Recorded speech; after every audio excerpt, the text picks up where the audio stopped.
pembelajaran itu bisa dapat dari mana saja karena SMK bisa.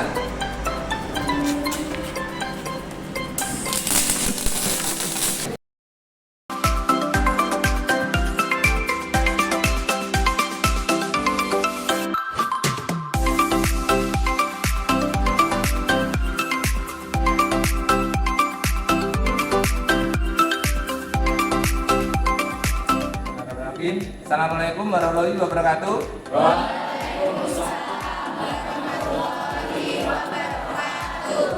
Apa kabar hari ini?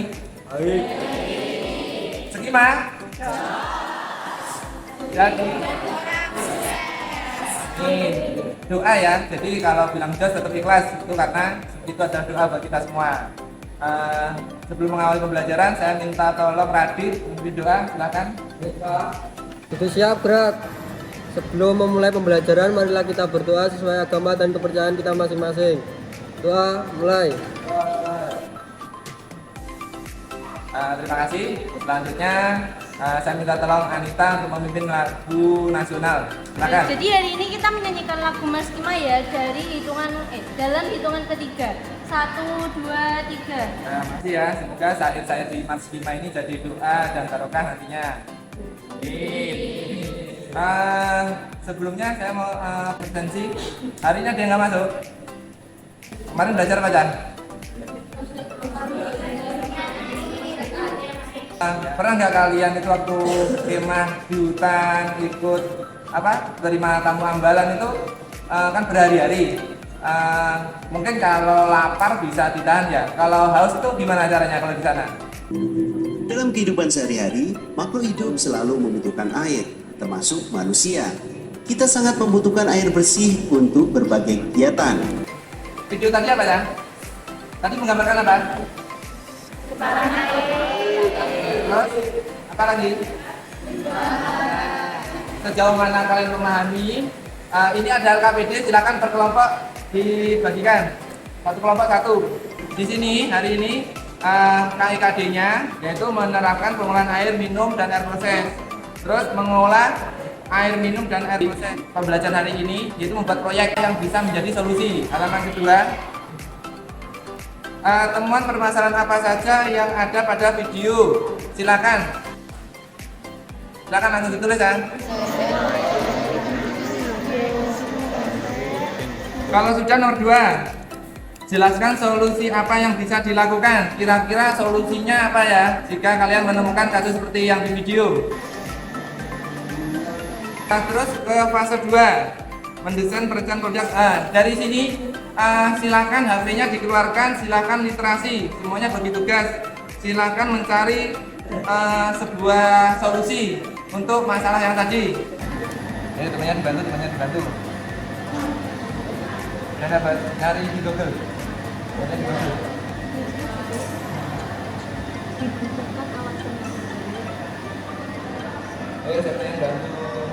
Semuanya cari, bagi tugas cari. Kan banyak kan di buku.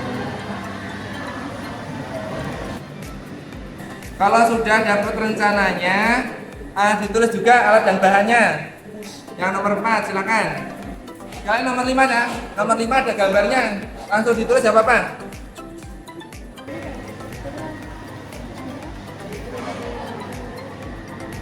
Sekarang kalian coba menyusun jadwal sama menulis prosedurnya yang dari web yang kalian temukan tadi. Ditulis jadwalnya sama prosedurnya. Silakan kita membuktikan dari solusi yang kalian temukan. Silakan diberesi alat tulisnya. Silakan ganti APD.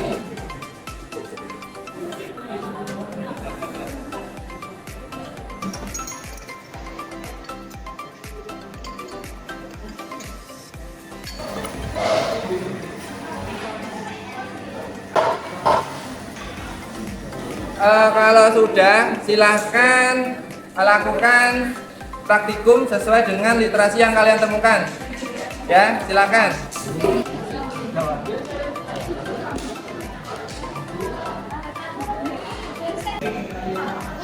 Dari literasi yang kalian dapat, kalian silahkan memodifikasi ya. Kalian membuat 2. Ya, yang satu modifikasi, yang satu dari literasi, nanti dibandingkan.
yang dihasilkan apa? Masih kotor? Ya.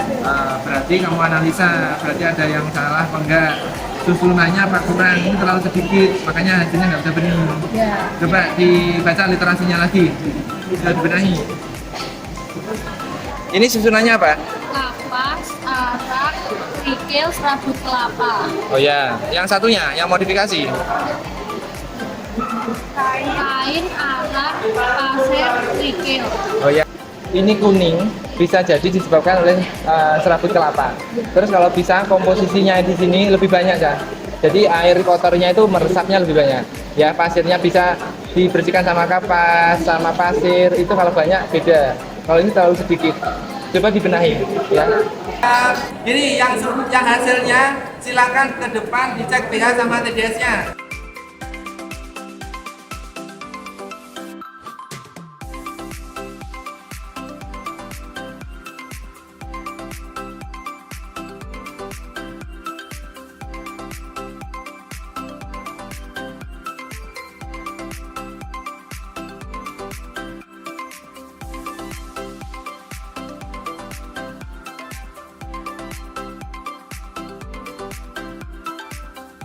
Sudah ya, semua sudah mendapatkan hasil dan sudah dicek. Silakan dibereskan meja kerjanya, akan diberesi. Alat-alatnya dicuci terus dikembalikan. Silakan.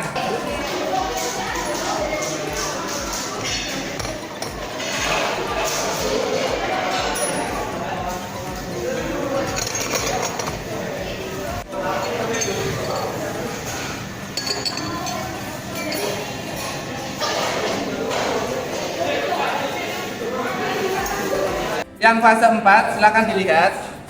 Tulislah hasil pengamatan setiap proses. Silakan ditulis di situ.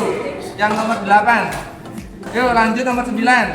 Tulislah permasalahan yang muncul seperti yang tadi, yang kelompok 2, kelompok 1, terus kelompok 3. Tadi kan ada kalau sudah, silakan nomor 10. Dianalisa penyebabnya apa? Kok menjadi kok hasilnya keruh? Terus nomor 11. Jelaskan kelayakan proyek.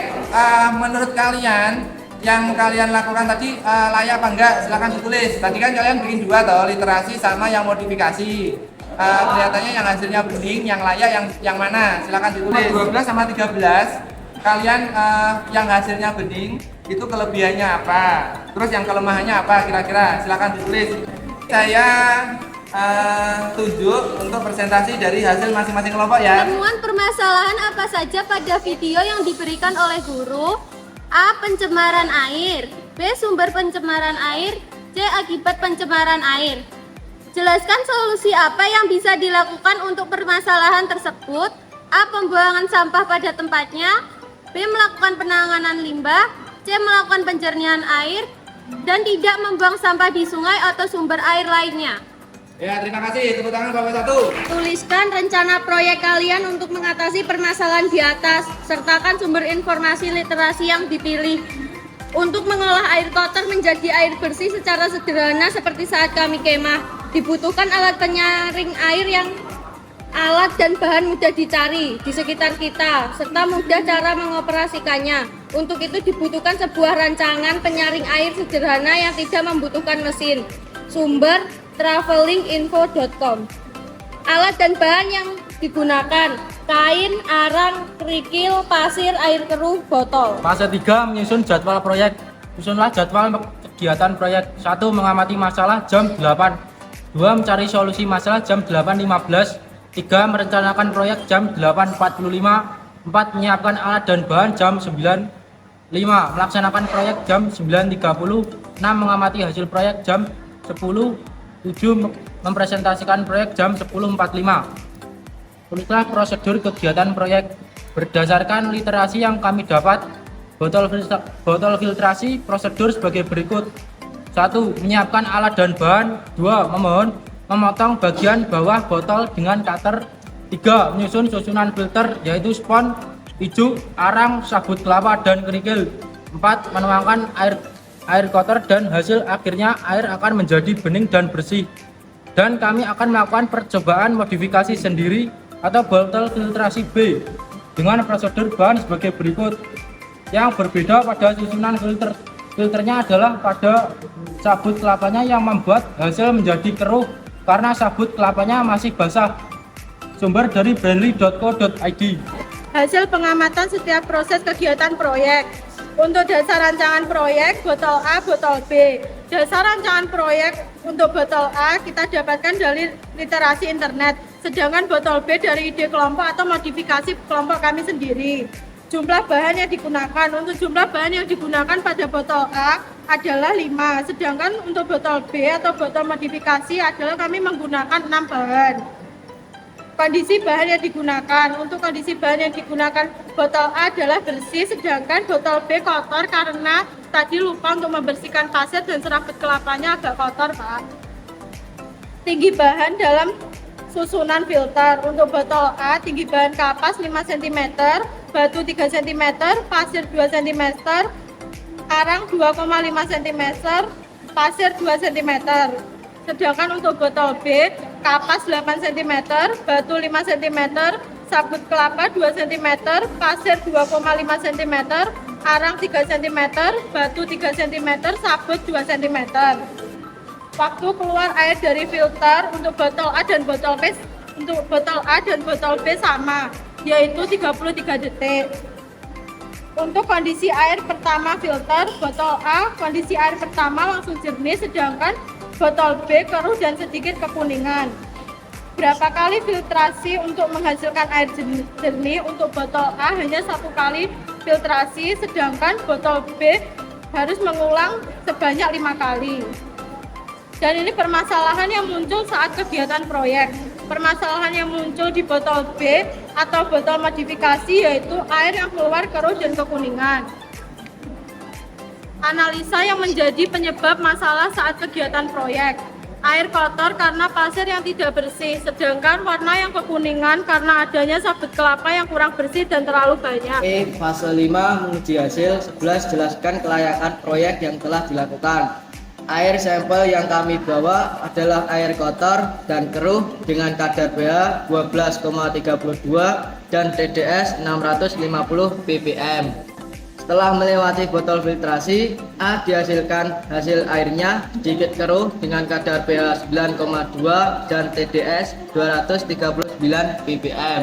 Setelah melewati botol filtrasi B, dihasilkan hasil airnya bersih dengan kadar pH 6,8 dan TDS 189 ppm. Sehingga botol B lebih layak jika digunakan. Jelaskan kelebihan proyek yang telah dilakukan. Lebih alami, alat dan bahan mudah didapatkan di sekitar kita, biaya murah, mudah cara penggunaannya, memenuhi kebutuhan minum saat kondisi darurat. 13. Jelaskan kelemahan proyek yang telah dilakukan. Tidak bisa menghasilkan air bersih secara cepat, tidak bisa kapasitas banyak yang malas membuatnya, dan tidak tahan lama. Fase 6, evaluasi pengalaman. Kesimpulan terkait proyek yang dilakukan. Setelah membandingkan antara botol A dan botol B dengan susunan yang kami modifikasi, ternyata hasil lebih efektif yang botol B karena letak susunan dan banyaknya bahan dalam filter sangat mempengaruhi terhadap hasil air yang didapatkan. Upaya yang akan dilakukan untuk berkelanjutan dari proyek ini, menyempurnakan susunan dan alat yang digunakan agar didapatkan hasil yang maksimal, serta bisa kami sosialisasikan kepada teman sekolah maupun keluarga di rumah. Kesimpulan pelajaran hari ini apa ya? Silakan, saya minta tolong Septiana jelaskan. Oke Pak, hari ini kami belajar tentang menangani air kotor, menangani solusi air kotor, dan kami juga belajar cara pembuatan alat penjernihan air dengan bahan sederhana yang ada di sekitar kita. Kami juga mendapatkan hasil air kotor yang menjadi air bersih layak pakai. Dari penjelasan setelah kalian praktek, melihat video, masih ada nggak materi yang belum dipahami? Filter untuk menjernihkan air itu apakah perlu diganti? Lalu kapan sebaiknya diganti ya Pak? Untuk filter itu kalau memang hasilnya tidak standar, setelah dicek pH masih tinggi, itu bisa dicek ulang, dibersihkan dulu. Hal apa yang bisa dilakukan kalau dalam sehari-hari? Saya mencoba belajar penjernihan air dari proses air isi ulang yang berada pada daerah kami. Kalian bisa belajar di situ. Jadi penjernihan sekarang sudah pakai ozon, pakai UV seperti itu. Jadi sudah canggih. Alhamdulillah semuanya sudah bisa ya. Hari ini gimana pembelajarannya? untuk kedepannya kita KD-nya ganti ya, ganti industri semen ya. Setelah ini karena waktunya sudah selesai, saya minta tolong Radit pimpin doa. Siap, Brad. Sebelum mengakhiri pembelajaran, marilah kita berdoa sesuai agama dan kepercayaan kita masing-masing. Doa mulai. Tuhan kita. Oke, alhamdulillah, terima kasih untuk pembelajaran hari ini. Semoga sukses buat kita semua. Assalamualaikum warahmatullahi wabarakatuh.